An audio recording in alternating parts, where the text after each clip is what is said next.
Welcome to Catholic Connection with Teresa Tomeo, keeping you connected to your faith and your world. Teresa tackles the issues of faith and culture, the pro-life message, and media awareness. And now, here's Teresa Tomeo. And it's a Wednesday morning, middle of the week. It's June 10th, 2026. Thanks for tuning in to EWTN's Global Catholic Radio and this particular program. As usual, another great lineup for you this morning, so don't touch that dial, as we say in Radio Land. After the news and the weather, which we give you every single day, we're going to be doing our monthly live action update through the wonderful pro-life organization Live Action.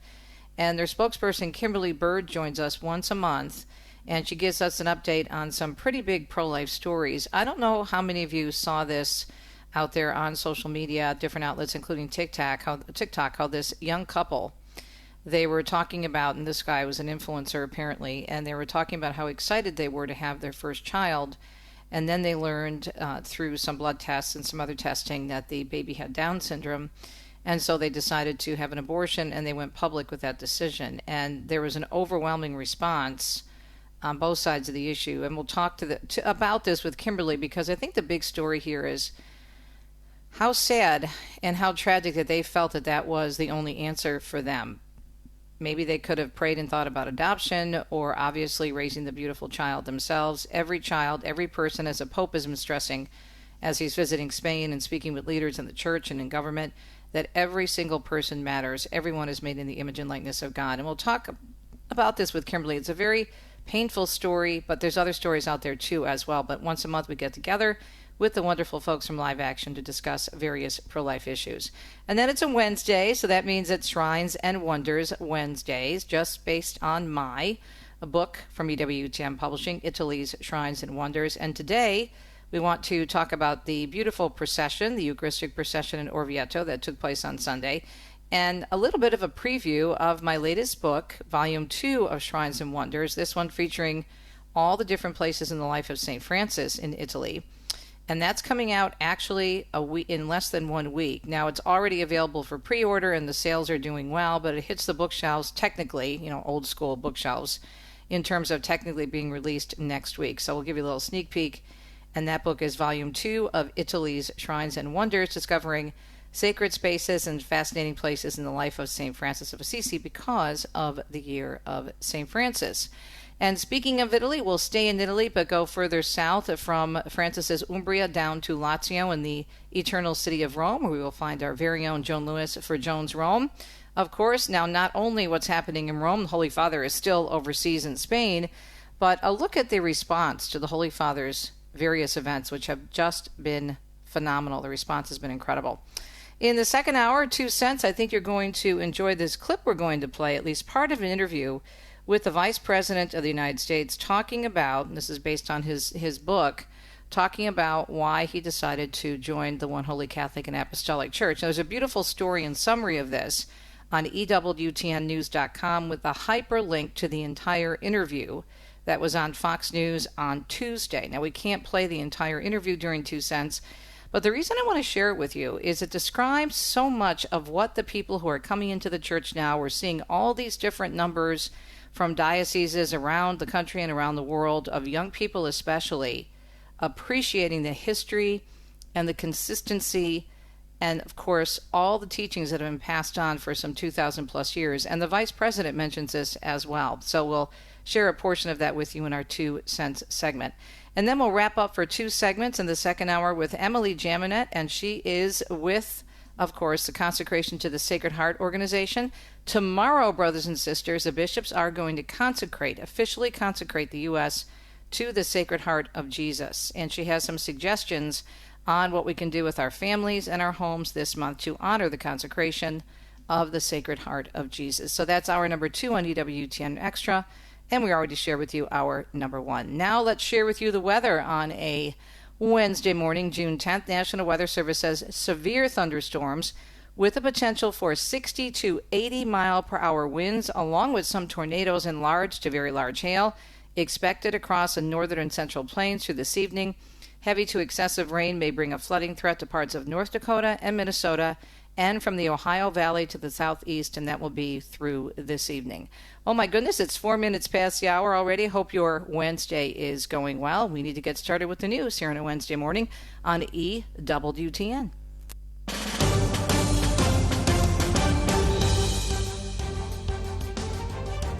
In Barcelona last night, the Holy Father addressing the concerns of 3 young people who shared their personal struggles in a powerful dialogue marked by sincerity, pain, and hope.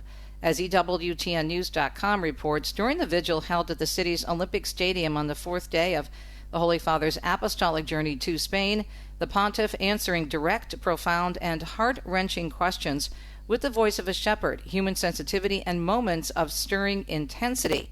Leo XIV highlighting the fact that many young people and adults are rediscovering the Christian faith, noting, "Our desire for truth and happiness requires a broad horizon, and this restlessness is a gift that God himself has given us because we are made for the infinite." He offered 2 ideas, saying it's necessary to cultivate that healthy restlessness and then to do so within one's own specific circumstances, highlighting the need to become aware of how mental health is increasingly threatened within societies considered advanced, a fact he said that signals something deeply amiss in them, subjecting people to pressures, expectations, and tensions that compromise fundamental forms of balance. He then turned his attention to the hours of darkness, anguish, and pain, he said, that our Lord experienced as the hour of his death drew near, affirming that this is not merely a matter of personal suffering. Rather, the Son of God takes upon himself in his own flesh all the anguish, pain, and suffering of humanity. Joseph Tulloch, meanwhile, with Vatican News, reports the Holy Father began his time in Barcelona by leading midday prayer with the local residents yesterday. The second leg of Pope Leo's visit to Spain began with midday prayer in Barcelona Cathedral. In his homily, which was delivered in a mixture of Spanish and Catalan, the Pope invited the faithful to meditate on 2 images, the bride and the body. The Church, Pope Leo explained, is first and foremost a beloved bride, and Barcelona's Catholic community, with its rich diversity of gifts, charisms and personal stories, is testament to this. God has willed you to be here, because in you and in your being together, he loves a unique and sacred beauty and goodness. He has chosen you to represent today the communion of saints that is in Barcelona. Pope Leo then turned to reflect on the second image, that of the body. We are all one body with Christ, the Pope observed. And just as in a body there are members who are stronger and others who are weaker, so too in the Church. Moreover, while some members of the Church are visible, performing functions that are evident to the outside world, others are hidden, working from within, and in some cases carrying out vital functions without anyone taking notice. Given this diversity, the Pope encouraged the faithful to prioritize unity, and he said that in a world torn by wars and divisions, Christians ought to be martyrs, that is, witnesses and prophets of unity, of welcome, of harmony, and of peace, even if it comes at the cost of sacrifice and renunciation. I'm Joseph Tulloch. Iran launching attacks on U.S. bases in the Middle East in response to earlier U.S. strikes. U.S. Central Command announcing those strikes yesterday in retaliation for the downing of an Apache helicopter over the Strait of Hormuz. Now there are reports of Iranian attacks on sites in Jordan, Bahrain, and Kuwait. And Secretary of War Pete Hegseth will be on the ground in both Florida and the Caribbean for a rapid-fire tour of key military installations. A Pentagon chief traveling today to Naval Station Guantanamo Bay in Cuba and Tampa to visit U.S. Central Command headquarters. Hegseth's high-stakes trip to Cuba comes at a time of extreme tension as the White House maintains a gripping oil blockade against the communist nation. Meanwhile, his stop at CENTCOM in Tampa will focus directly on ongoing American military operations in the Middle East. Sarah Lee Kessler tells us a North Jersey man is arrested for allegedly plotting a terror attack for ISIS. FBI officials say 22-year-old Wayne Saga, a Wayne resident, has been charged with attempting to provide material support and resources to ISIS from last December through early June when he was arrested. Saga allegedly used an online chat room to talk with someone he thought was a fellow ISIS supporter about potential attacks on Jewish houses of worship and National Guard sites. It turns out he was talking with someone in the FBI's counterterrorism unit. If convicted, Saga faces up to 20 years behind bars. I'm Sarah Lee Kessler. An immigration enforcement bill headed to the president's desk after a House vote yesterday. It will fund ICE and Border Patrol through the end of Trump's term. The bill includes $38 billion for ICE and $26 billion for Border Patrol. The passage comes after a government shutdown of weeks of delays before it finally cleared the Senate last week. And Republicans are diving into how temporary amnesty programs for illegal immigrants, commonly called TPS, were used by the previous administration. Congressman Brandon Gill of Texas says that when Joe Biden took office, there were fewer than 500,000 people being shielded from deportation. In 4 years, that number increased by over 1 million to 1.4 million thanks to new TPS designations. He accused Democrats of using lawfare to, in his words, abuse the immigration system. The Trump administration has cracked down on TPS, revoking the status for millions of immigrants from countries such as Haiti and Venezuela. Mark Mayfield tells us Texas teen Carmelo Anthony is being sentenced to 35 years in prison, this after his murder conviction. Earlier on Tuesday, a jury found the now 19-year-old Anthony guilty of stabbing and killing 17-year-old Austin Metcalf during a confrontation at a high school track meet in Frisco last year. Anthony will have to serve at least half the sentence before he is eligible for parole. The jury in the Dallas suburb of McKinney came back with the sentence after further deliberations.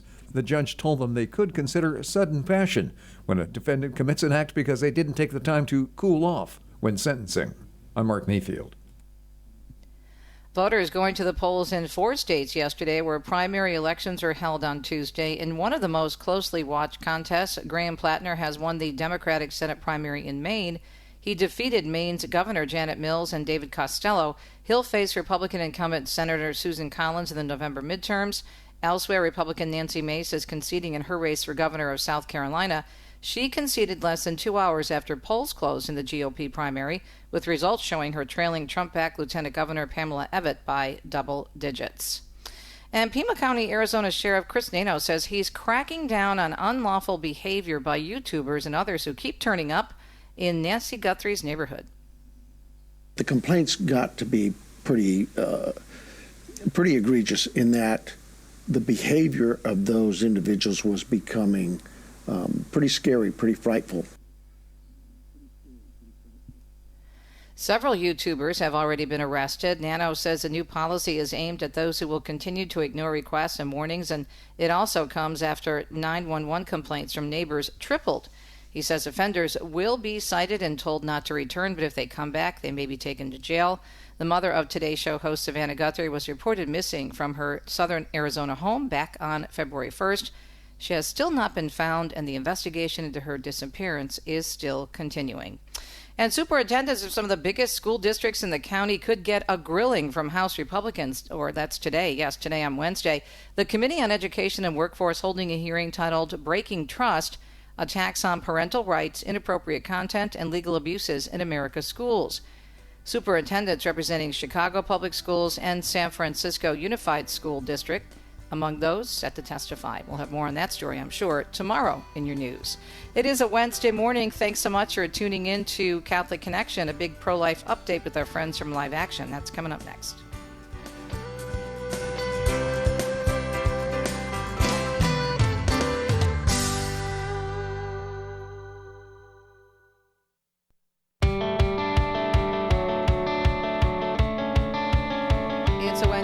It's Wednesday, June 10th, 2026. Thank you so much for tuning in to EWTN, and more specifically this program, Catholic Connection, produced by EWTN Monday through Friday at this very time on this very network. Once a month or so, we catch up with the wonderful folks at Live Action.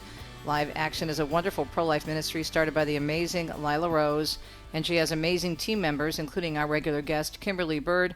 And Kimberly, we appreciate these updates and this story that just shook me to the core I know you wanted to mention and discuss with the overall issue in terms of this whole issue of abortion, but this story that broke not too long ago, this couple, they're very much, I guess, an influencer couple. Their names are Jesse and Ashley Ridgway, and they were very open about their decision to terminate a pregnancy after learning the baby has Down syndrome. And it's so devastating. Now, no one wants to obviously judge their hearts. That's for God.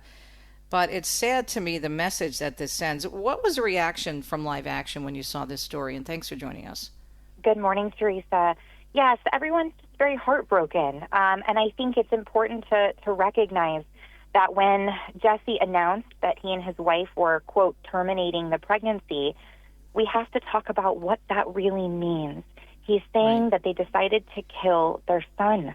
Their little boy was about 18 or 19 weeks old at the time.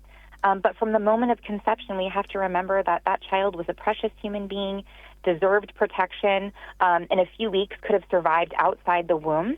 And he was subjected to an extremely excruciating second trimester abortion.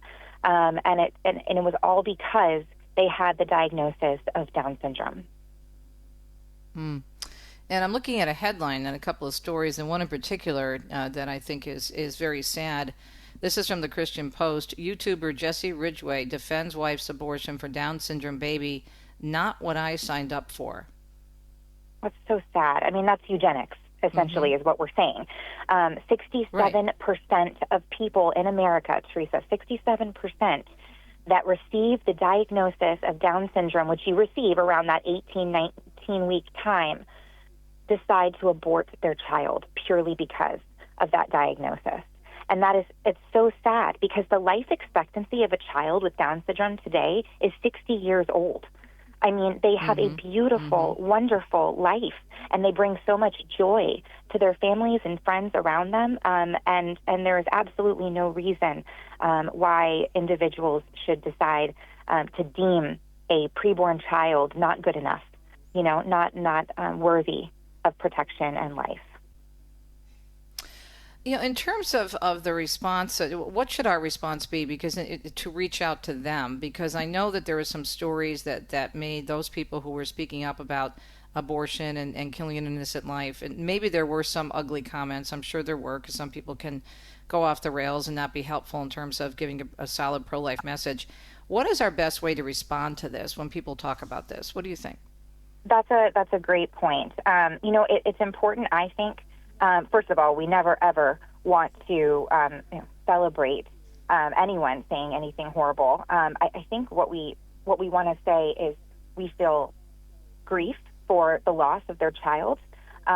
We want to tell them that the family deserves support, the mother deserves help, and that we feel sorry, that we're praying for them, we grieve for their son, and that one day, if the weight of this decision feels unbearable, that there is mercy, and there are people that can help them come to terms with what they decided to do. Yeah. Talking with Kimberly Bird from Live Action for our monthly pro-life update.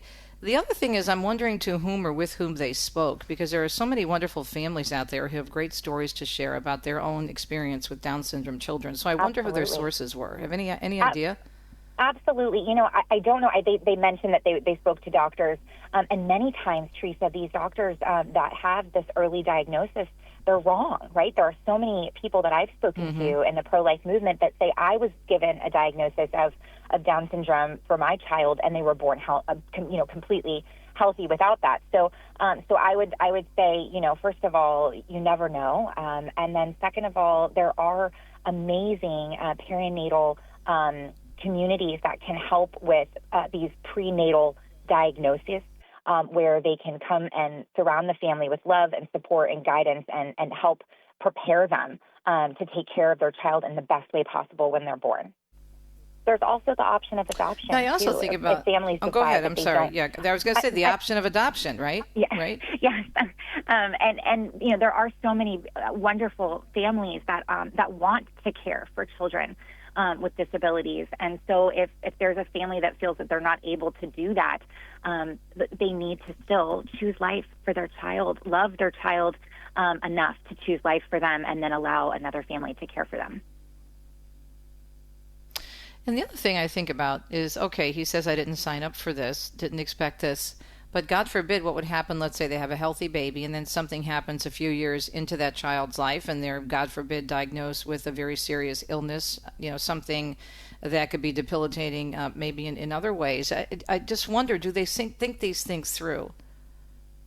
We say sometimes here, or this is something that Lila Rose at Live Action speaks about, is that, first of all, they mentioned that this was a compassionate choice. This is not a compassionate choice to abort a child, right? To kill the child. That is not compassion.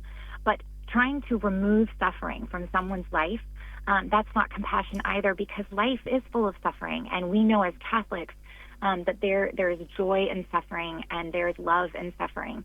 And that is what we learn from Jesus Christ and from his suffering for us. So I just think that trying to say that they're, taking away any suffering for this child or suffering from themselves, they're just lying. They're lying to themselves about the truth about what you expect in life. What type of response did you get at Live Action to this story, Kimberly? We have it out on Live Action News, and we always, at Live Action, we say that we are going to share the truth, but with love.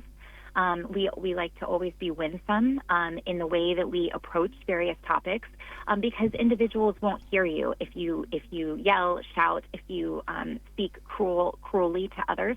And so we're never going to compromise the truth. We're going to share the truth about what actually happened, that this couple killed their child in the womb through a second trimester abortion, but we're going to do that with love and compassion, so that we can help the couple understand what they did and move forward, and also help the rest of the world understand what they're really talking about. So our reactions are, we're telling the truth, but we're doing it in the most loving way possible. I know that Lila did a beautiful interview with Fox News, and I was looking at it earlier, and she is there with Rachel Campos Duffy, who has a adorable little girl who is a Down syndrome baby, and she was on set, and Valentina, you're thinking, yeah. Oh my goodness. Yeah, Valentina. You pray for that couple, you really do, because we don't know how they were pressured, with whom they spoke, and I really hope that they come around and understand the truth about this and have their own come to Jesus moments. Again, not judging their heart, but letting them know that there are so many other options out there, and especially number one, as the Pope has been saying over and over again in his trip recently, about life and all those who are vulnerable. Kimberly, thank you so much. Great to catch up with you. And best way to find you, liveaction.org? Absolutely, liveaction.org. Thank you so much for having me, Teresa. Appreciate it. And we'll talk to you, God willing, in July. We'll be right back on a Wednesday morning. It's almost 26 minutes past the hour. Italy's Shines and Wonders, taking you to Orvieto for the most amazing Eucharistic procession I've ever seen. We'll be right back.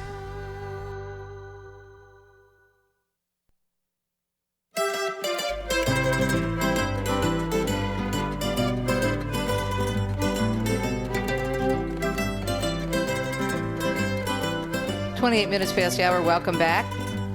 Catholic Connection with Teresa Tomeo here on EWTN on a Wednesday, June 10th, 2026. Great to be with you on a Wednesday and every single day. And so this segment, if you're a new listener, and if you are, welcome on board. We do every Wednesday because we talk about Italy's Shrines and Wonders, which is the title of my book series, Italy's Shrines and Wonders. The first came out last year, the new one coming out next week. Now, it's been available, the St. Francis version has been available for, I think well over 2 months now, and it's doing quite well, thanks be to God.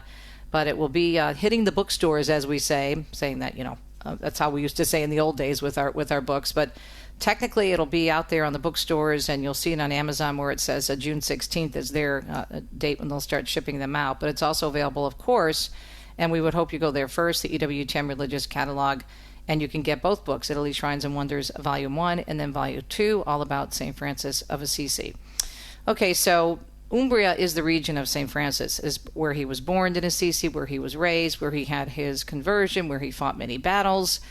And it's also the home to an amazing city, the amazing city of Orvieto. So Orvieto is about 90 minutes south of Assisi.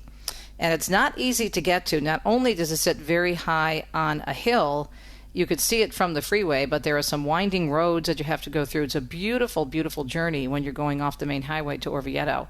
But again, it's not easy to get to, but it's well worth it. Even if you're not going on the Feast of Corpus Christi, it is a stunning Etruscan town with so much to offer in terms of our faith with the Duomo and the miraculous corporal that's housed there, but also with the underground caverns and St. Patrick's Well and the beautiful medieval streets and so much more. So the entire miracle of Corpus Christi is directly connected to the miracle that occurred in the 13th century. Now, it happened about a half an hour south in the region of Lazio, in the beautiful lakeside town of Bolsena. There is a lovely church there, a very, very old church, Santa Cristina. And the priest who was from Prague was traveling through Italy on his way to Rome, and he was struggling with his faith. He was having a crisis, especially with the real presence, really struggling with whether that truly was the body and blood of our Lord. And so during the time he was celebrating Mass, he's praying and he's struggling, and during the consecration, the host actually bled on the altar cloth or the corporal. And the blood actually even dripped down the sides onto the floor below the altar.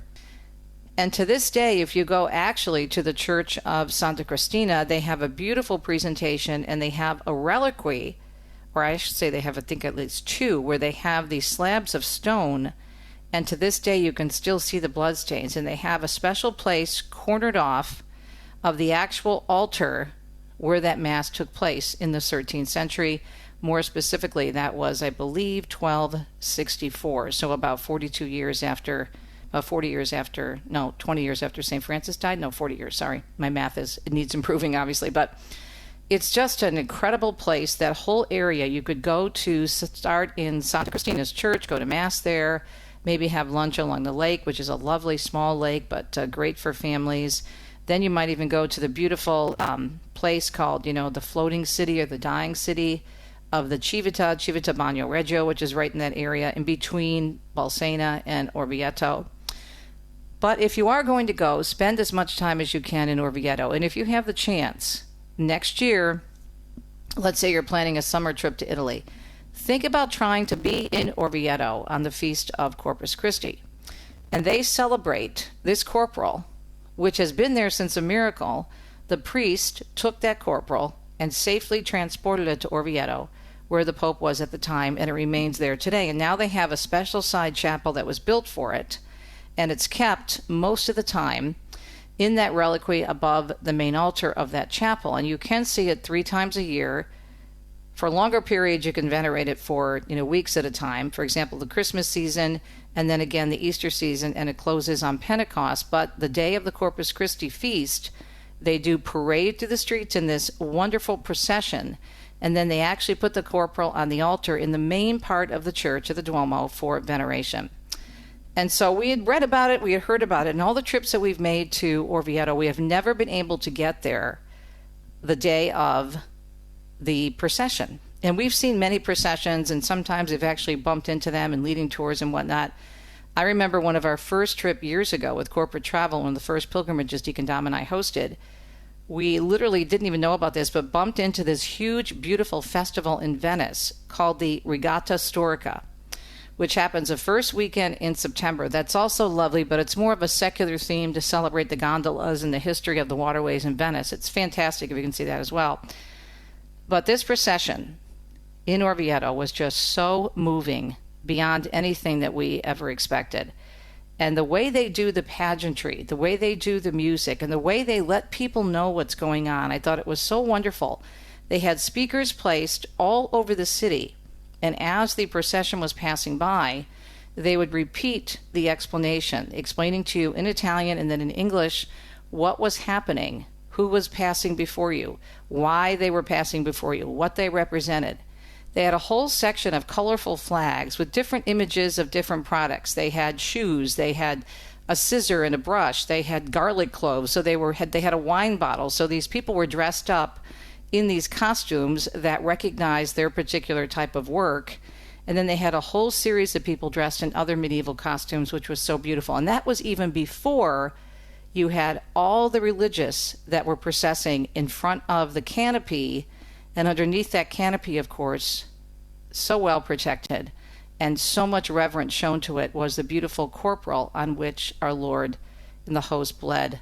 It was incredible. And it's very emotional. So on my website, I think it's on my Facebook page. I actually did a blog on this yesterday with a link to the video. I did a voiceover video as the procession was passing by, and we could see the canopy in the background, and about 30, 40 seconds later, they walk right by us. It's quite a really good shot. I mean, we were very close to it.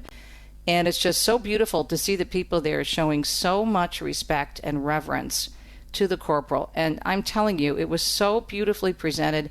They also had, and this was really a surprise, these giant banners or tapestries. It took, I think, 4 men to walk these through the streets to make sure they didn't tip over.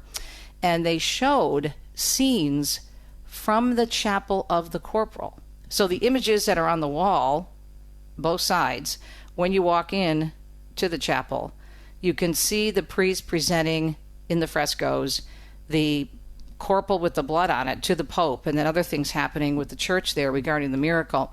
On one side is the miracle of the corporal, and the other side are other Eucharistic miracles in the history of the church. And those were displayed on these amazing flags that were marching past us. It was overwhelming. There's a bunch of pictures also that I do have on my Facebook page, so check it out. But again, Orvieto is in Umbria. It's a great city to visit, but if you can get there for the Eucharistic miracle on Corpus Christi, well worth your time. And you don't have to stay overnight. We were there for another event that happened on Saturday, so it worked out great. You could go in the morning of. It starts at 11 o'clock normally. They process for about 2 hours, and there's Mass afterwards if you want to go to Mass.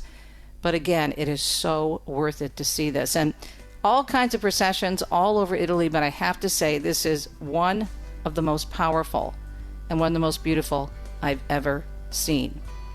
So check out my website and my Facebook page, teresatomio.com, and also travelitalyexpert.com. Speaking of Italy, Joan Lewis coming up next. Stay tuned.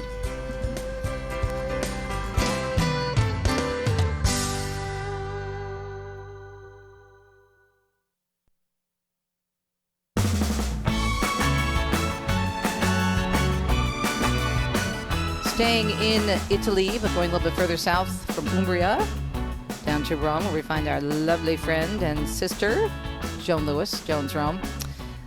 Amazing. Well, you were talking back and forth via email, dear Joan, about the beautiful Eucharistic processions that are going on all over Europe, and so many wonderful ones right here in Italy, right?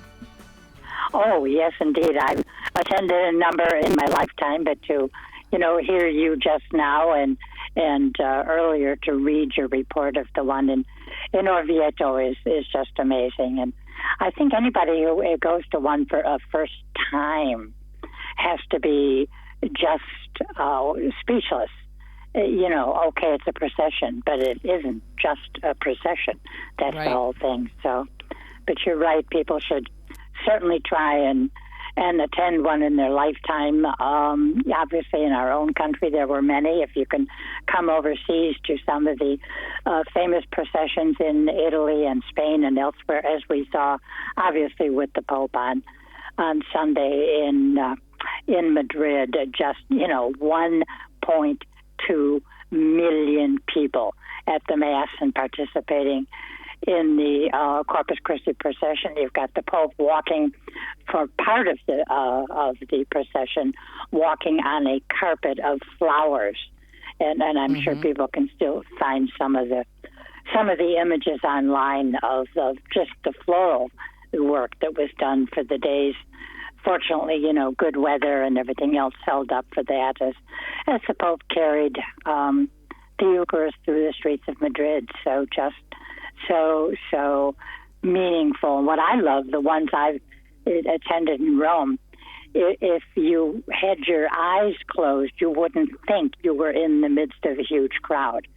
And because the silence, the reverence, as people really pay reverence to the Eucharist as it, is walked by them by whoever it might be, in Rome's case, so often the Pope. So very memorable days. But gosh, the whole trip of Pope Leo, I certainly hope that people have been able to follow this on TV and social media and everything else, because I run out of words to describe.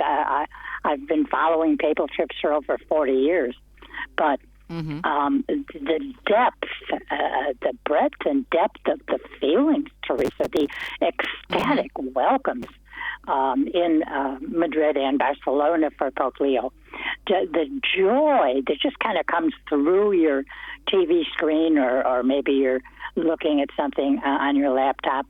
There's that, and then, of course, the solemnity of moments like the Pope meeting victims of abuse, the Pope celebrating Mass, the Pope saying the Rosary. And then that's interspersed with pictures of him enjoying the crowds, the smiles, and the laughs. And again, just these staggering numbers of people. 600,000 youth people at the video, at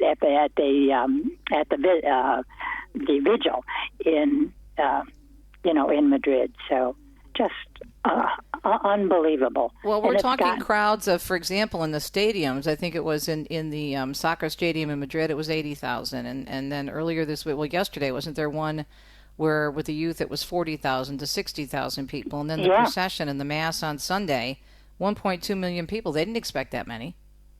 Well, no, as a matter of fact, Teresa, unfortunately, they had to close off at 1.2 million people.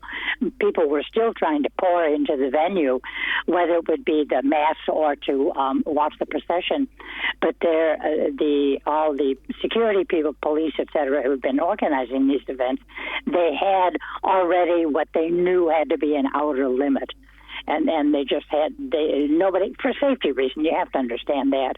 And I'm sure even the people turned away, I'm sure they understood it, but they probably wish they had started out a little earlier on their trip to see the Pope, But one of my favorite lines, the Pope has said so many, he's so utterly human on this meeting, on this trip. Just in the plane, he told the journalist that he knew. Now, this is how up-to-date this man is. He knew that the rapper Bad Bunny was in town in Madrid for a concert, a series of concerts, and the Pope said he felt that some might also come to see him, the Pope. And, of course, some did, some 600,000. So you have moments like that, and then you have moments. This one, I think I posted 3 or so stories on it, where the Pope is on the plane going to Barcelona from Madrid, and he spends some time in the cockpit. I saw that. That was adorable. And then he blesses the pilot in the plane that was escorting them. Did you see that? Yes. And he put headphones on, and he was given a special mic that allowed him to talk to and bless that pilot, who the Pope had been informed by the pilot of the plane he was on that the one and the other aircraft, lifelong Catholic, wonderful family man, and everything else. So. Just those very human moments.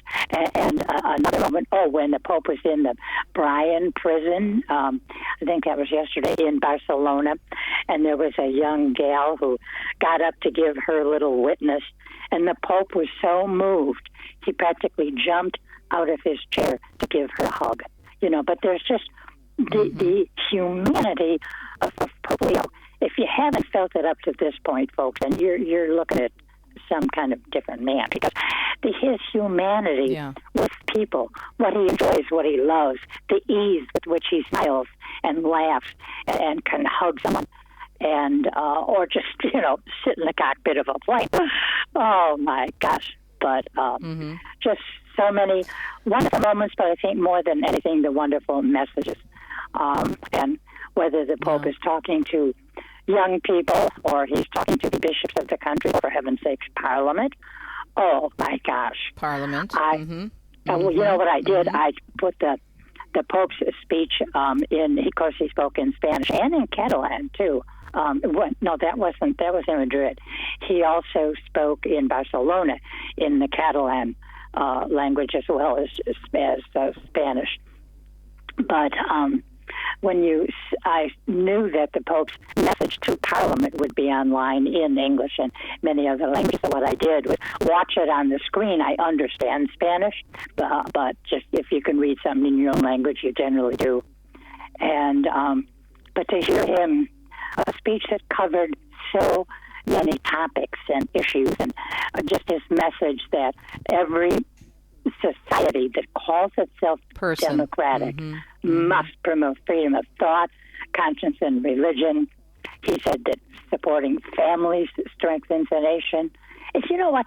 Some of what he says is so logical, Teresa. It just makes good sense. Right. But, of course, good sense doesn't dominate a lot of society today. You know, obviously life has to be protected from conception to natural end. Every war is a painful defeat. AI requires ethical oversight. So many topics. But we know from his message, his first encyclical, how brilliant he is looking at so many different issues and then weaving them all together in a very beautiful tapestry, you know, when he speaks. So, but a 7-minute It's interesting to see some of the reports. Yeah, standing ovations, and also it's interesting to watch the secular media. It's interesting to watch the secular media cover it. I've seen a couple of videos on different social media outlets, including TikTok, where some of the American journalists, especially from CNN, are stunned about the turnout, and they're talking about, well, this country had lost its faith. People were barely going to church, you know, and so they're trying to kind of wrap their heads around the fact that could this be some sort of a revival, a resurgence. And, of course, the numbers are there. So many more people coming back into the church, not only in America, but across Europe. And it's just interesting to watch their reaction. And I can tell that they're moved, but they're kind of like puzzled by the whole thing. But I really think something's going on. I think this is going to have a lasting impact on Spain. What I love are all the little children that just break away and run over to him. I think those are some of my favorite pictures. Yes, who is this man in white? And, you know, some of them are young enough to know, others, he's just a man in white. But then if you're, you know, 5, 6, or 7 or something, your parents will have explained it to you. But he has this charisma, this humanity, this serenity that just draws you. I mean, I watch him on television, and whatever the mood is, I'm part of that mood. You know, something wonderful, funny, and human, and I'm laughing. Other moments, tears form in your eyes because of the beauty of the Pope's words, or his reaction to someone, or someone's reaction to him. But the main thing is, Teresa, he cannot be ignored. And so there might be television networks that would prefer to talk about Iran, but they cannot, you know, ignore the importance of a trip like this when a whole country comes out to see a man of faith, you know, just so astonishing. But all of his words, too, Teresa, whether he's talking to people at this the young people mainly at this penitential present, whether it's a young people's vigil, whether it's the bishops or the entire parliament. So many of Leo's words, as I said it just a minute ago, they just make so much sense. They're common sense. They're good reasoning. Family should be taken care of. They're the basic structure in society, and you know, happy, unified, well taken care of families are going to do the very same thing for society. Society will be unified. It will grow. It will be happy and helpful, and just his words. If you're really listening, you know, or sit home and read them a second time or a third time. But he's definitely his mark. Well, tomorrow's a big day, by the way. He goes to the Canary Islands, and that is something that actually was on Pope Francis's itinerary. He spent a lot of time in countries, as you and I know, you know, on the peripheries, his favorite expression. And he didn't ever go, he rarely went, for example, or even made cardinals in some of the important cities, you know, Milan, Venice, just in Italy alone. But he was never that interested in going to Spain. But because of a letter a young migrant wrote him several years ago, Pope Francis was going to try and go to, because of the importance of migrants in his life, in his ministry, he was going to try and go to the Canary Islands because it's such a big center of migration from Africa. And the young man wrote him his story, and the Pope wrote back and said he was going to try and make that happen. And he didn't. Obviously, other things came up. Obviously, Right. Then the question of his health and his death last year. So I think it's very beautiful and wise of Pope Leo to put the Canary Islands, I think there's 7 Canary Islands, back on the Spanish itinerary. So, he's... Yeah, exciting times. I love watching it, and I can't get enough of the videos. And I think what was so moving also, his first youth rally, when shortly after he arrived in Madrid, he was emotional. You could see the emotion on his face. He was holding back tears when he saw all those young people and how they reacted to him as well. Joni, we're out of time. Thank you so much for a wonderful summary and reflection on the Holy Father's continuing visit to Spain, which wraps up on June 12th. Another big day tomorrow on June 11th. And then here in the United States, we'll also be talking a lot about the consecration of the Sacred Heart of Jesus, which is coming up next, actually, in hour number 2. More on the second hour of the program, and we return in about 2 minutes. Stay tuned.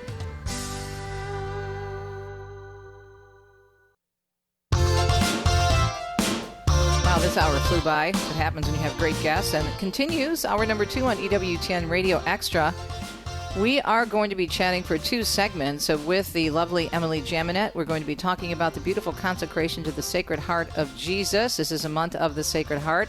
And the consecration by the bishops is happening this week. And we'll get an update from Emily and some great ideas as well on how you can celebrate the rest of the month in terms of this consecration, and maybe even have your own home consecrated to the Sacred Heart and the Immaculate Heart of Mary, which Deacon Dom and I have done twice, by the way, and it's amazing.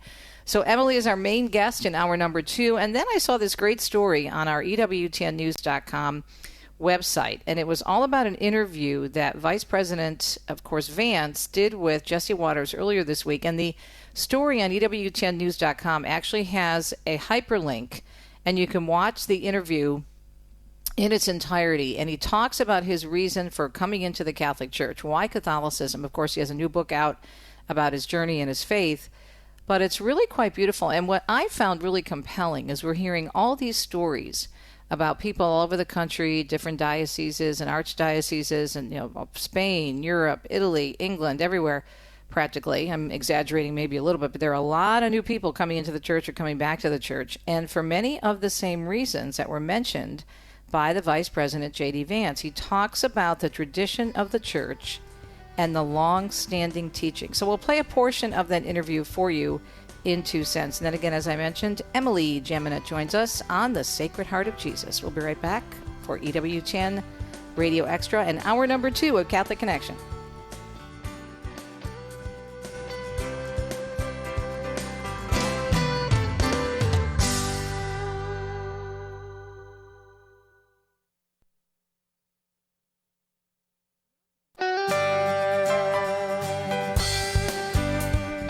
Welcome to Catholic Connection with Teresa Tomeo, keeping you connected to your faith and your world. Teresa tackles the issues of faith and culture, the pro-life message, and media awareness. And now, here's Teresa Tomeo.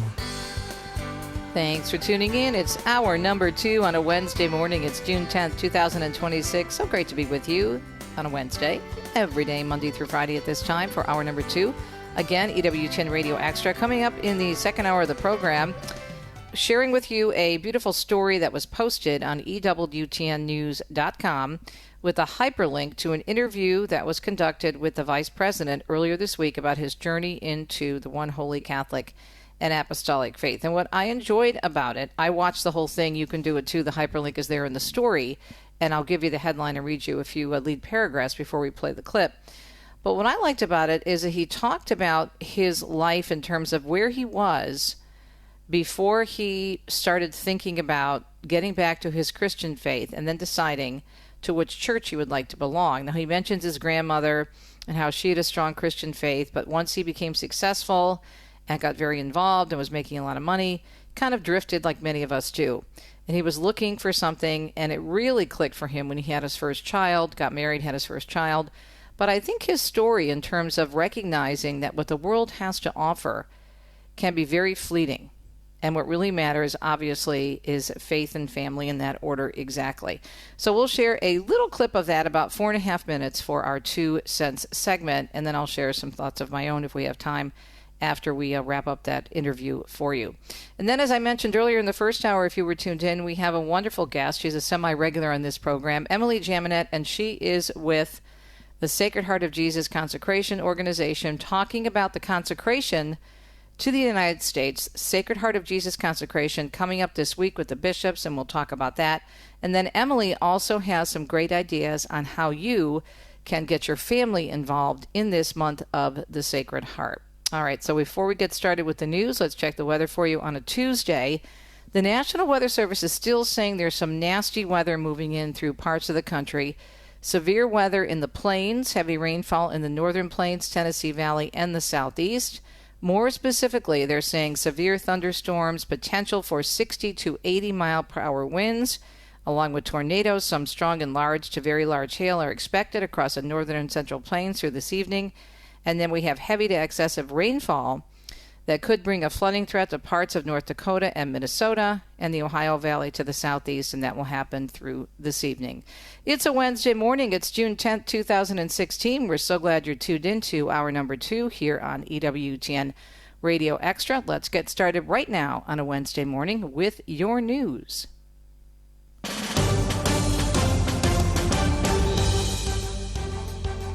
In Barcelona last night, the Holy Father addressing the concerns of 3 young people who shared their personal struggles in a powerful dialogue marked by sincerity, pain, and hope. As EWTNnews.com reports, during the vigil held at the city's Olympic Stadium on the 4th day of his visit to Spain, the Holy Father answered direct, profound, and heart-wrenching questions. Leo XIV highlighting the fact that many young people and adults are rediscovering the Christian faith, and noted that our desire for truth and happiness requires a broader horizon, and this restlessness is a gift that God himself has given us because we are made for the infinite.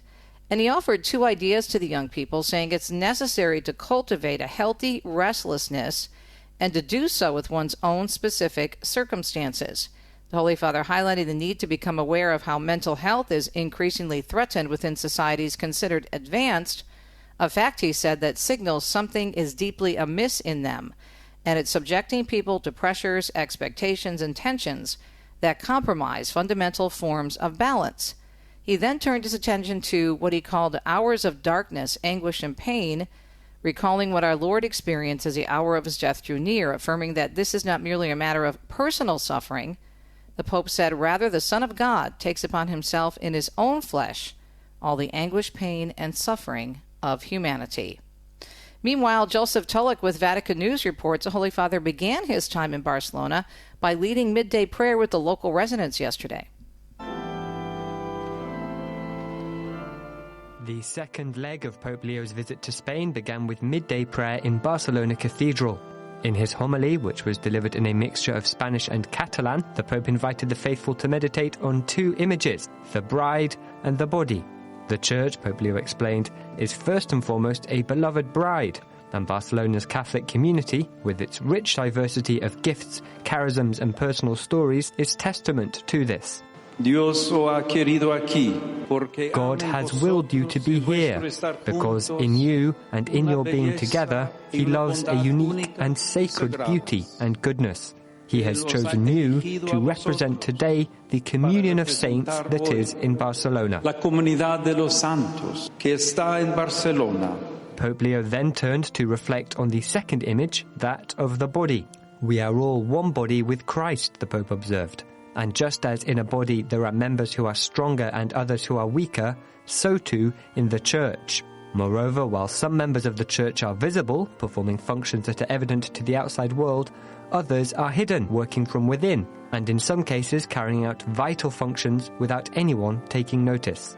Given this diversity, the Pope encouraged the faithful to prioritize unity, and he said that in a world torn by wars and divisions, Christians ought to be martyrs, that is, witnesses and prophets of unity, of welcome, of harmony, and of peace, even if it comes at the cost of sacrifice and renunciation. I'm Joseph Tollett. Iran launching attacks on U.S. bases in the Middle East, this in response to earlier U.S. strikes. U.S. Central Command announcing those strikes yesterday in retaliation for the drowning of an Apache helicopter over the Strait of Hormuz. Now there are reports of Iranian attacks on sites in Jordan, Bahrain, and Kuwait. And Secretary of War Pete Hegseth will be on the ground in both Florida and the Caribbean for a rapid-fire tour of key military installations. The Pentagon chief is traveling today to Naval Station Guantanamo Bay in Cuba and then Tampa to visit U.S. Central Command headquarters. His high-stakes trip to Cuba coming in a time of extreme tension as the White House maintains a crippling oil blockade against the communist nation.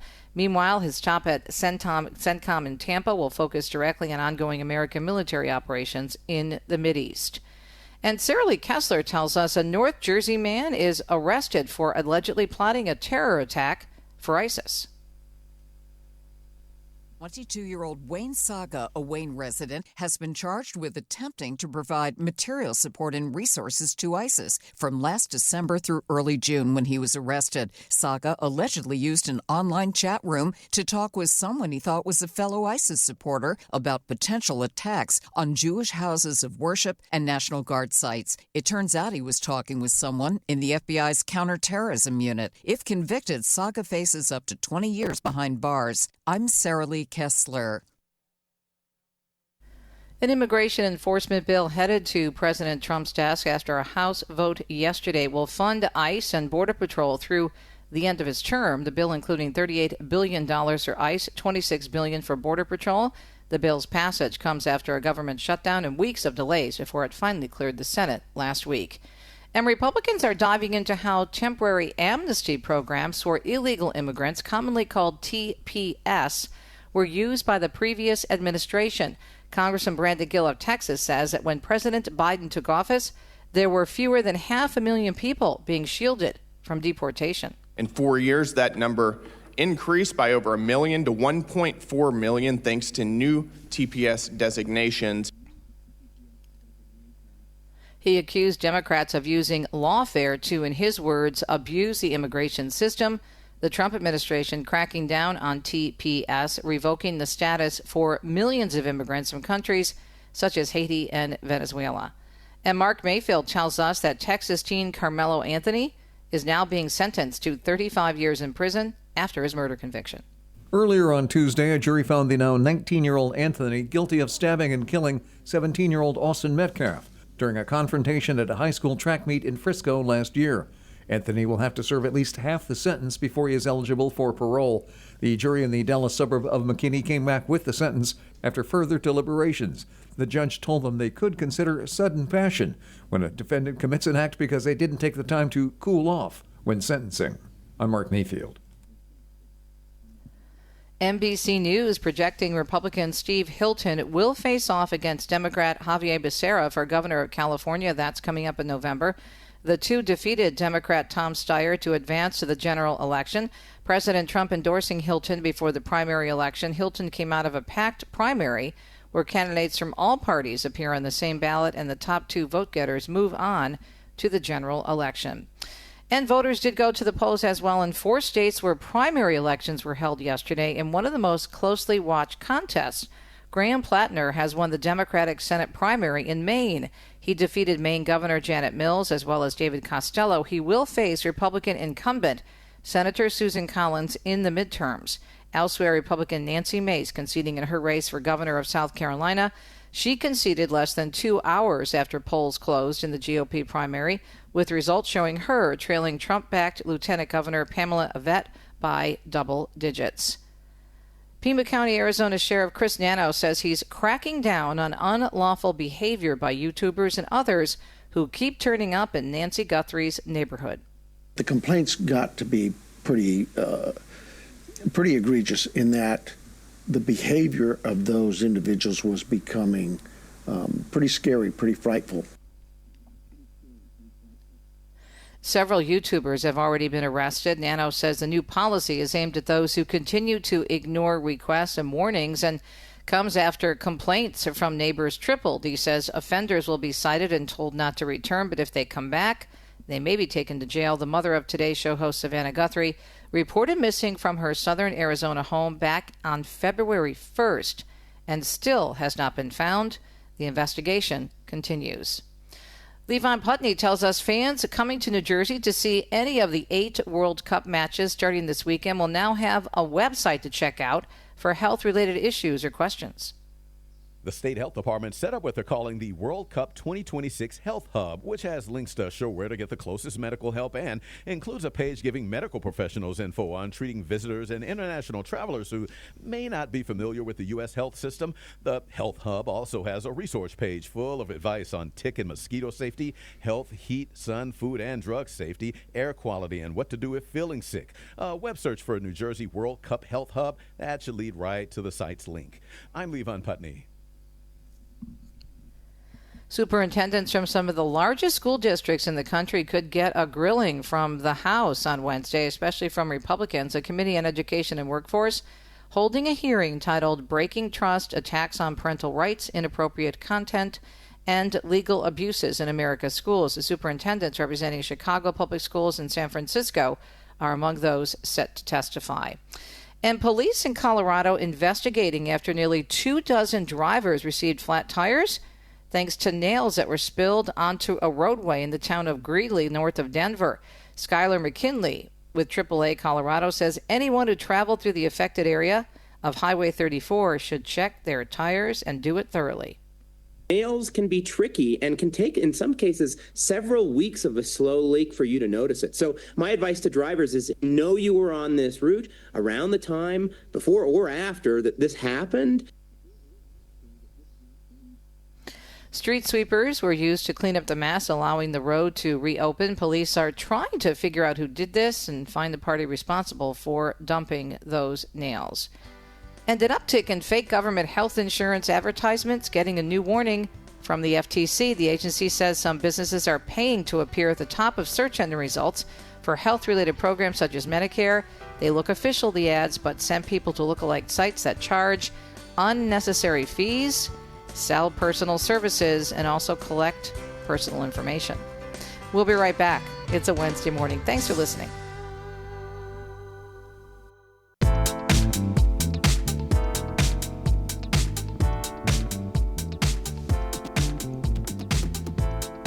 Hope you're having a beautiful Wednesday morning. It is Wednesday, June 10th, 2026. Teresa Tomeo with you, hour number 2 of Catholic Connection on EWTN's Radio Extra.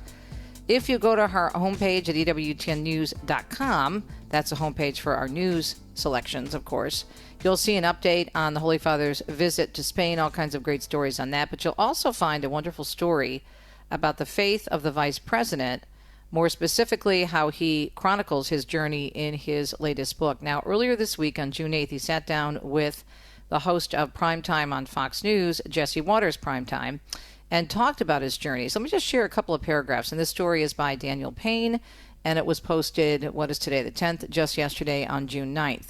U.S. Vice President JD Vance said this week that he was drawn to the Catholic faith in part because of its centuries of tradition and because it felt like home to him amid his own faith journey.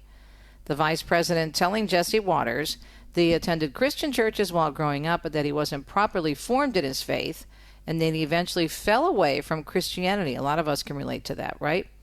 He said, I had a lot of people who just did not, I think, properly support me in my own faith journey, and so I kind of just lost it.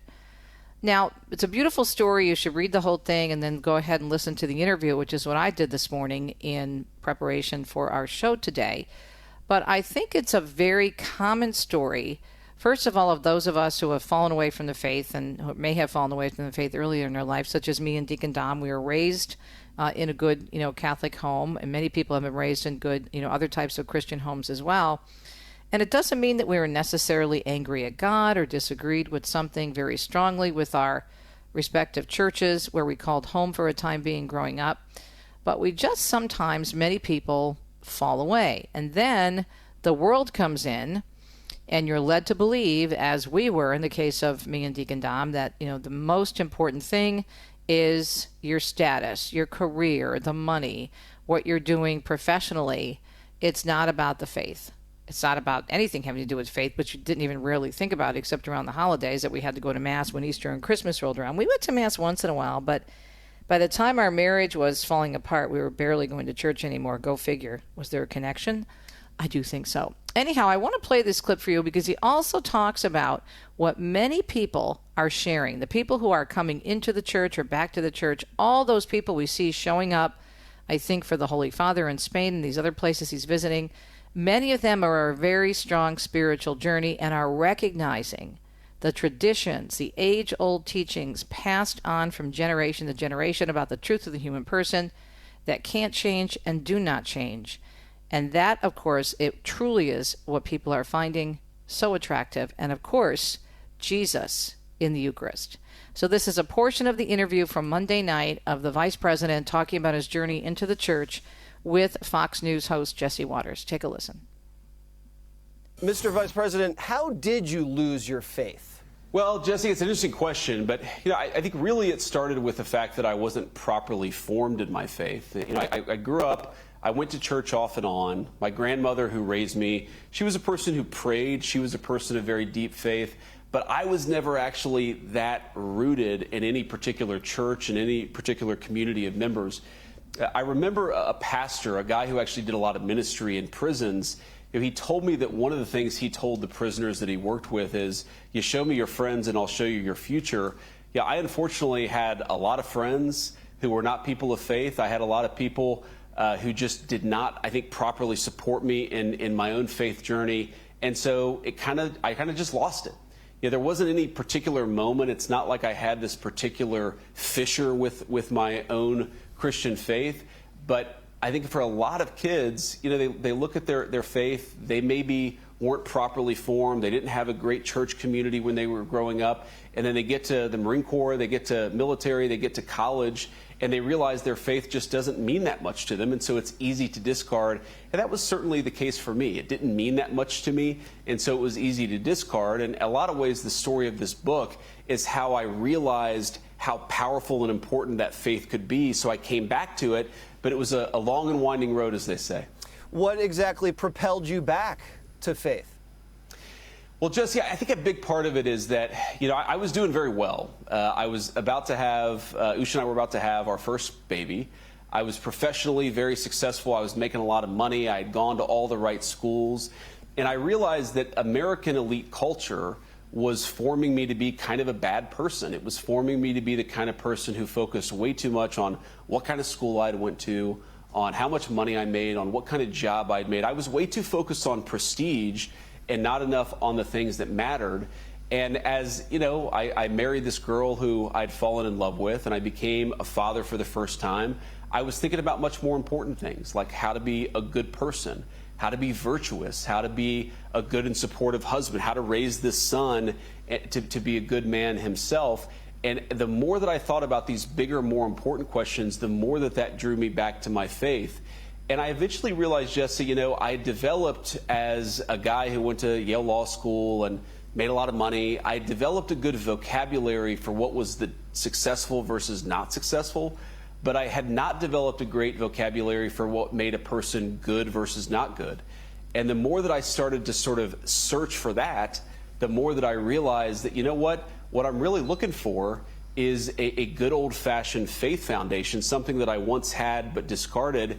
And maybe if I'm so hungry for that, I should discard the elite values that I acquired, when I was doing well in the professional world, and I should go back to that faith that my grandmother had formed me in, that it didn't take, but it did at least have enough of a seed within me to regrow as I grew older. And you converted to Catholicism. Why? It's interesting. I think every Christian that I know, and whether they're Protestant or Catholic, they have their own particular faith journey and story. For me, what attracted me to Catholicism was there was this sense of rootedness in it. It seemed like the world was changing so fast. You go on social media and you scroll and everything is different, and there are a whole host of new technologies and ways of communicating. It just felt, this is back in 2015, 2016, it felt like the world was changing so fast. And what I loved about Catholicism is that you had this beautiful ancient church. And you had all of these traditions that were very firmly rooted, some of which went back literally thousands of years. And I just really loved that sense of tradition. And I also think, Jesse, it's possible sometimes to think too much about this stuff. The reality is that it was very felt for me, that when I went to a Catholic church, I felt at home. A lot of the Christians that I knew, I mentioned I was sort of on this journey of how to be a good husband, how to be a good father. A lot of the Christians, like my uncle, who were really good husbands, really good fathers, these were people who had been formed in the Catholic Church. And so after a lot of soul searching, that's just what felt like home to me. It's a beautiful portion of the interview that the Vice President did with Jesse Watters on a Monday night. And again, there is a hyperlink to the interview at EWTNnews.com, a report that's posted yesterday, and it's written by Daniel Payne. And the headline, just if you want to look it up, Vice President Vance says, soul searching brought him to the Catholic Church. I felt at home. So why did Jesse Watters decide to do this interview? Well, next week, the Vice President's book is coming out. It actually is being released June 16th. Communion, Finding My Way Back to the Faith. It'll again be released on June 16th. And he said earlier this year, the book will explore the story of how he regained his faith and eventually, as he explained in that clip, and the interview was actually longer than that, why he chose the one holy Catholic and Apostolic Church. And I think if you talk to some other people, maybe you know some people who are now Catholics, come into the church at Easter Vigil in your parish, or maybe there's a family member who's looking to come back. What is drawing people back to the church? Well, obviously it's Jesus, and a great deal has to do with Eucharist, which is a source and summit of the faith. But many people, especially the younger people, echo exactly what the Vice President is saying and what he felt and why he needed to straighten his life out and look above. And if you notice, it's also similar to what the Holy Father told the young people when he met with them. Twice so far, he's met with young people in Madrid and also Barcelona during his Spain trip this week, talking about this holy restlessness that God allows. He allows us to go through these things.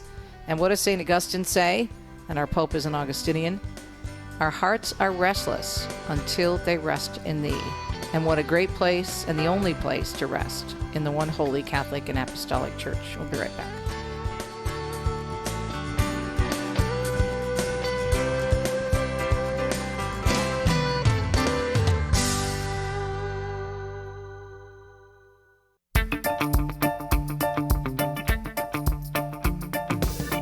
Speaking of our Catholic faith, as I was discussing the Vice President's reasoning as to why he came into the Catholic Church, we're going to continue our conversation on the beautiful traditions and history that we have in our faith with our friend Emily Jaminet. She's a Catholic author, speaker, radio personality, wife, and mom of 7, and grandma, which I cannot believe because she looks so young and she is still so young.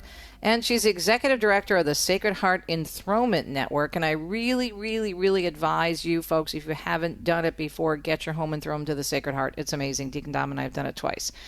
So, Emily, good morning, my dear. So here we are. This is a month of the Sacred Heart, and then there's a big event this week, more specifically tomorrow, right? Thanks for joining us. Tell us about what's happening in the U.S. of A. this week. Super exciting. The nation is being consecrated to the Sacred Heart of Jesus. What is also pretty amazing is we first heard about this on November 11th when all the bishops came together for their fall meeting, and they decided to consecrate while they are together for their spring/summer meeting down in Orlando. So this is something that they're doing, but really they're also inviting us to make this a very personal experience with Christ as well, to continue forward, living out devotion and growing closer to the heart of Jesus. So if someone doesn't know what a consecration would look like, what can we expect with this consecration in terms of what's happening for the whole country, the consecration to the Sacred Heart? Well, the United States Catholic bishops have been leading us in this novena that they put together, 9 days of prayer in preparation for the consecration. I want you to think of it as the nation is being set apart, these prayers asking not only, a lot of times we say the words like, God bless America, and yet we also need God to sanctify America, God to help America to be a place where he is honored. This consecration is not just for Catholics or those baptized, but it's really asking the Lord to help our entire nation. So it's really an amazing thing. And also, Teresa, 127 years ago, the world was consecrated on June 11th, so by Pope Leo XIII. So this is an amazing kind of day in memory of what happened in the past, but also what's happening today as well. Yeah. What does this mean to you to be a part of this in terms of promoting the consecration to the Sacred Heart and seeing the bishops do this for our nation, Emily? Well, one thing is you and I have been journeying this journey of discussing the heart of Jesus for many years, the importance of encountering the authentic love of Jesus. And I love enthronement of the Sacred Heart as you started the segment. It was officially approved in the church in 1907. And when it was approved, it was really looking at the breakdown of the family and the difficulties of family life. Mm-hmm. This idea of putting Jesus on the throne, allowing him to be King, Lord, and Savior of the family. And that's what we need now. And in my own life, that's what I need, as you mentioned, a wife, a mother, now a grandma. Like, we all need Jesus' love. This is an invitation, not just a devotion. It's really the devotion to transformation, to understanding everything is put in a real clarity when his love is at the center of your life. Amen. So what was it? Take us back. Now, I know your background because they said you and I have known each other for a long time, and then your parents, of course, have been so special to me and my own growth in my faith as well, and their involvement in Catholic radio in your area of Ohio. But take us back to when you decided, okay, I know I need to do this for my family, which is great, which is very important. But when did you realize I need to take this to a different level in helping people understand the power of the Sacred Heart of Jesus and the consecration? Such a great question. And I'm blessed, like yourself, to have a beautiful Catholic family, grandparents that live the faith, great-grandparents and relatives. And there was one day where I was asking my mom, like, why is the Sacred Heart so important to us? And she said to me, this has been the cornerstone of our family for at least 4 generations. And she said, this is the devotion that's helped us in good times and in bad, in sickness and health, and even war times. And it kind of like stopped me. And I'm like, wow, this is bigger than just something that's fleeting. This is like the bedrock to family life, but it's bigger than my family. But yet it's as important as my heart. And my heart in those raising kids, it was challenging, and trying to love my husband and trying to love my kids.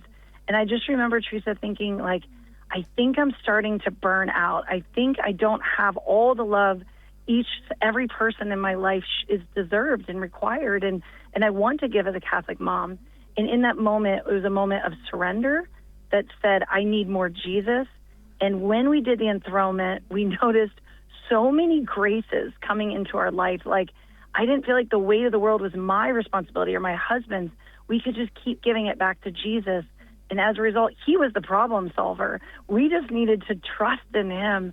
And it showed, I knew a lot of people didn't know much about it. It was, the month of June just kind of came and went for the Sacred Heart. And so I said, I'm going to make it my life mission to get Jesus back at the center of all families.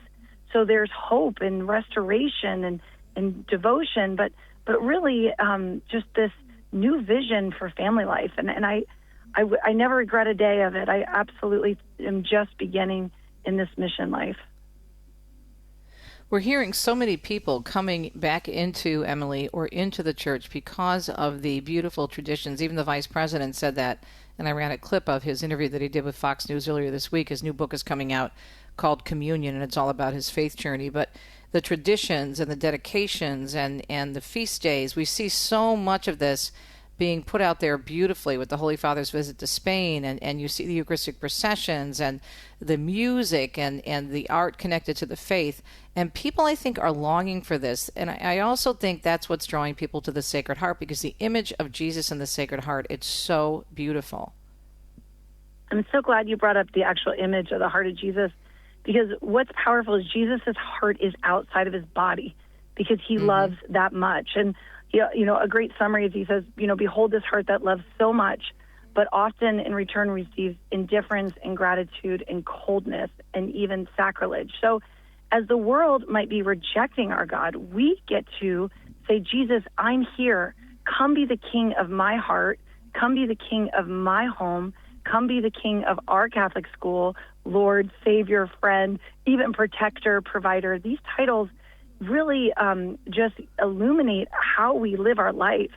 And lastly, the good, the true, and the beautiful is always more attractive. And so as we've just encountered Corpus Christi, Pentecost, we're going into the Feast of the Sacred Heart, followed by the Feast of the Immaculate Heart. We are invited to go deeper and deeper into encountering his love. So from his love, we share that with others. Yeah, it's so powerful. And I just think that image, it's always been my favorite image of Jesus in the Sacred Heart. We're talking, of course, with the lovely Emily Jaminet, talking about the consecration of our country to the Sacred Heart of Jesus, which is happening, by the way, tomorrow. That's June 11th. And it's such a beautiful effort by the bishops to let us know that we are so much loved, of course, by Jesus in the Sacred Heart and throughout the history of the Church. Emily Jaminet's website, by the way, if you want more information about her books, her ministry, emilyjaminet.com, Jaminet. And Emily, I know that you work on so many different projects and have many books. And when we come back, what I'd love to do is really help people. Okay, so how can we as a family, what can we do with our own children, if we have young children in the home, if we have, in my case, I have 3 grandnieces with whom I'm very close, but what can we do to make sure they understand the importance of the Sacred Heart of Jesus in our homes and in our everyday lives, especially this month of the Sacred Heart? We'll be right back, more with Emily, when we return on a Wednesday morning edition of Catholic Connection. Stay tuned.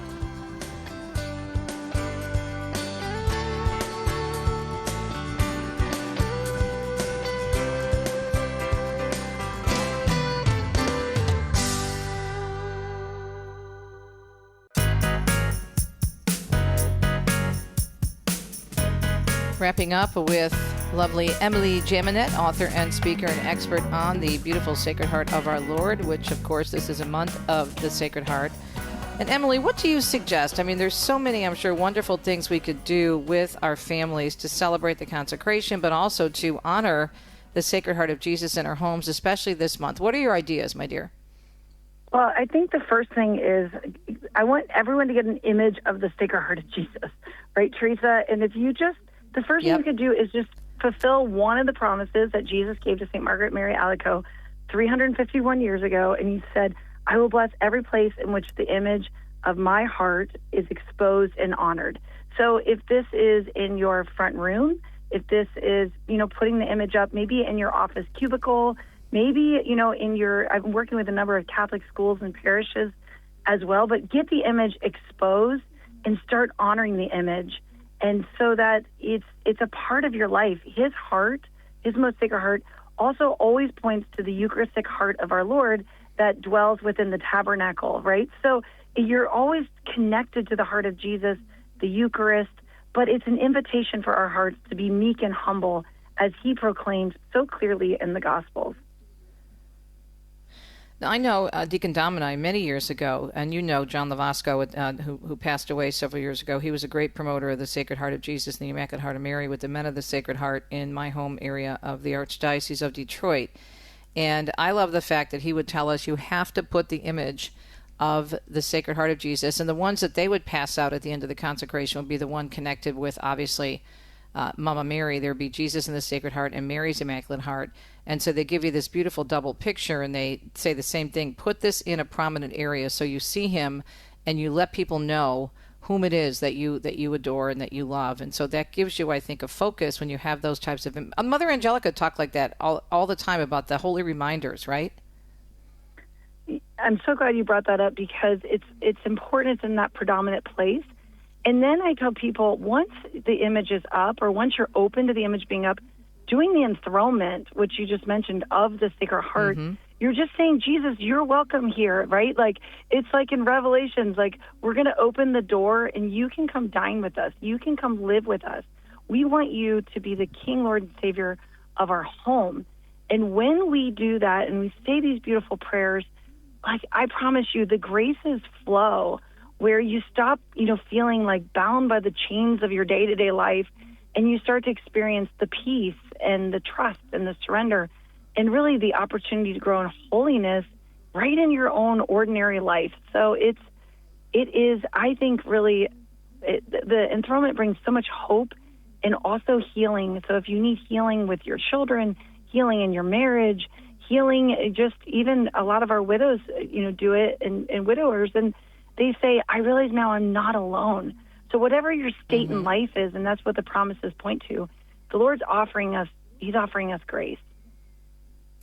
Could you refresh our memory, especially with what's happening tomorrow with the consecration? What are the promises of the Sacred Heart?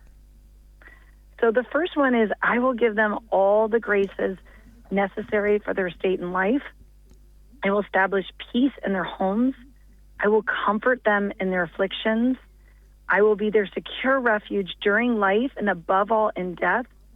I will bestow an abundant blessings upon their undertakings. Sinners will find in my heart a source of infinite ocean of mercy. Lukewarm souls shall become fervent. Fervent souls shall quickly mount to high perfection. I will bless every place in which the image of my heart is exposed and honored.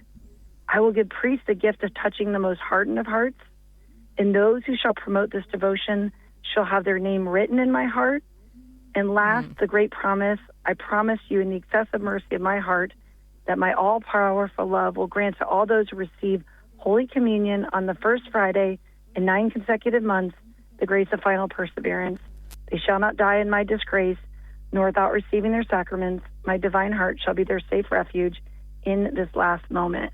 So what could be better than that? Mm-hmm. And those are the messages that he gave to St. Margaret Mary Alacoque, right? Mm-hmm. And he even gave more messages, more promises. But these are the summary of really what he shared with this beautiful saint in Paris-les-Monial 351 years ago.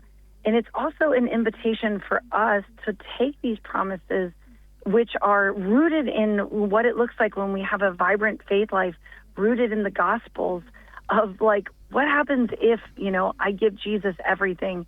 I promise you, you can never outdo our Lord. He always wants to provide more and more. And that's really why I'm on this mission, to promote enthronement, to promote devotion. I've written all these books because I'm like, I want families to experience peace, love, joy. I want Catholic schools to have that moment where they give everything to the Lord again and again and again. So that's a great way to view enthronement. I love walking into a place of business and seeing the Sacred Heart of Jesus and the Immaculate Heart of Mary displayed very prominently in those businesses, whether it's a restaurant, dry cleaner, wherever. But, we have a very active enthronement program in the Archdiocese of Detroit, so we see a lot of that. But that makes a statement that they are not afraid to put Jesus first and to let people know that they put Jesus first. I really am glad that you said that, because a lot of times people are nervous to make that public statement. But it really, points to, as for me and my house, as for me and my business, we are here to serve the Lord. And this June at welcomehisheart.com, we have been mailing out enthronement material all across the country. I have over 54 parishes being enthroned in the month of June, this public, beautiful promises that they'll be praying the prayers of consecration at the end of Mass. But so many families, so many businesses. And one business owner said to me, I lived 30 years where it was about me, and now the rest of my career, I'm giving it all to the Lord.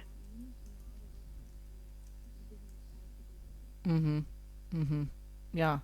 And in terms of how you do have your home enthroned, how does it work? Should we send people directly to welcomehisheart.com, Emily? Well, what we have at welcomehisheart.com is we promote a self-directed enthronement. You could still invite your deacon to bless your images, your priest. You could still do all those things. But for many Catholics, they live in a situation where the priest is not able to participate. And really our priests are there for the sacraments. So we have missionaries that will go and help and assist. We have missionaries as we do in Columbus, but we also have missionaries that talk on the phone, that pray with you, that incorporate your prayer intentions in our prayer list. And then we send out these beautiful self-guided enthronement booklets that help you have an experience for your school, your parish, your business, or your home. Of course, it has the imprimatur and the official approval of the church. But it's working with our bishop to say, how can we strengthen the faith of the laity and all of our church, that it requires a few prayers leading up to it, a few days of prayer. We recommend 3 days. Sometimes it's 9 days. But most importantly, pray the prayers of enthronement, because you'll never regret giving everything to our Lord. Amen. Now, I think it's just wonderful in terms of what's happening. Do you think there's more interest now in enthronement and also just in the Sacred Heart of Jesus overall, Emily? Well, I remember about 10 years ago when we were having this conversation, it felt, like it was really hard to talk about it because a lot of people didn't understand devotion of the Heart of Jesus. But now I see it all the time. Just in the last, couple of days, it's like people wanting to promote the devotion in Hong Kong and the Philippines, and I see it in Australia and Austria. But then I also see it right here in, California, Michigan, Illinois, where people say, this is something I'm interested in doing, or I want to help family members. And that's the thing is just if we all saw ourselves as promoting the authentic love of Jesus Christ, especially in the month of June, willing to have a heart that is meek and humble. And the other day, Teresa, I was talking to my 21-year-old daughter, and I said, I wonder what we should call this, And it's like, give June to Jesus was really what she said. She said, Mom, what if we all gave our June to Jesus, right? Because I he's saw already that on the king of website. it. That is so cool. Yeah. Give June to Jesus.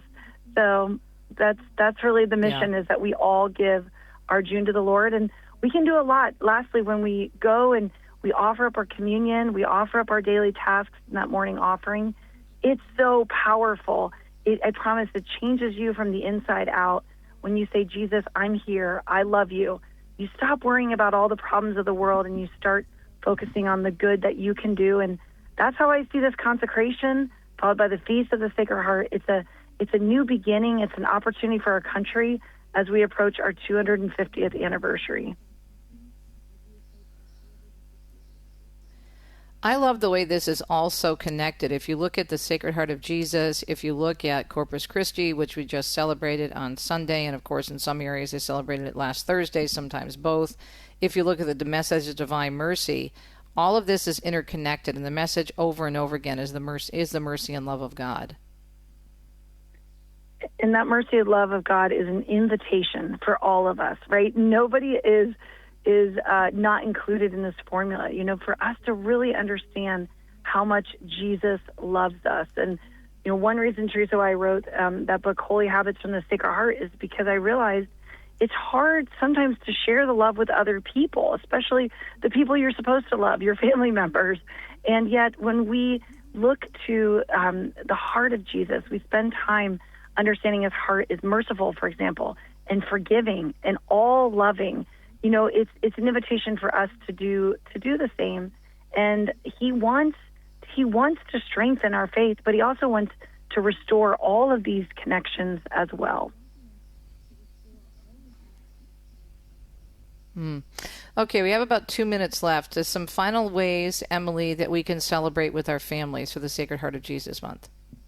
Well, I'm going to invite everyone to go to Mass on the Feast of the Sacred Heart of Jesus, because that's one of the things Jesus told St. Margaret Mary was very important, that there be a feast day in honor of the Heart of Jesus. And this feast day is on the day after the consecration, June 12th.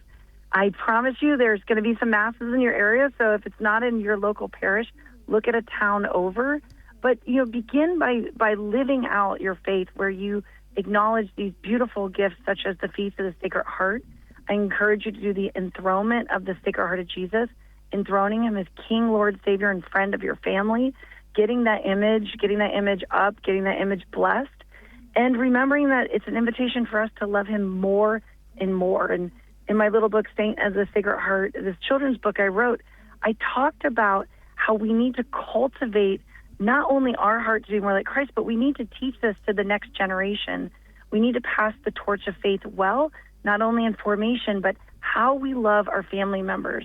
And really, these are the conversations, these are the actions that really do make an impact in promoting the faith, living the faith, and the children experiencing the love of Christ. And I'm a witness to this, Teresa. I'm a mom. I'm in the trenches. And now my kids say, Mom, we're so glad you do this, because it does make a difference. And so many homes do not have Jesus's love. There's a lot of pain and suffering. And so this is a devotion of hope. I want everyone to see that. It certainly is. And just the image alone, you feel so hopeful when you look at Jesus exposing his Sacred Heart to us.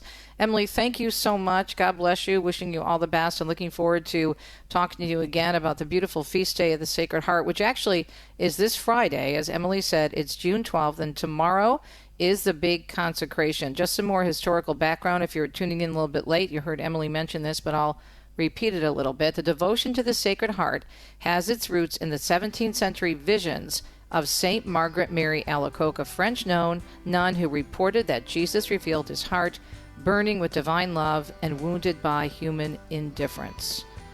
What a chance to thank God and to change that indifference to nothing but love for Jesus. We'll be right back.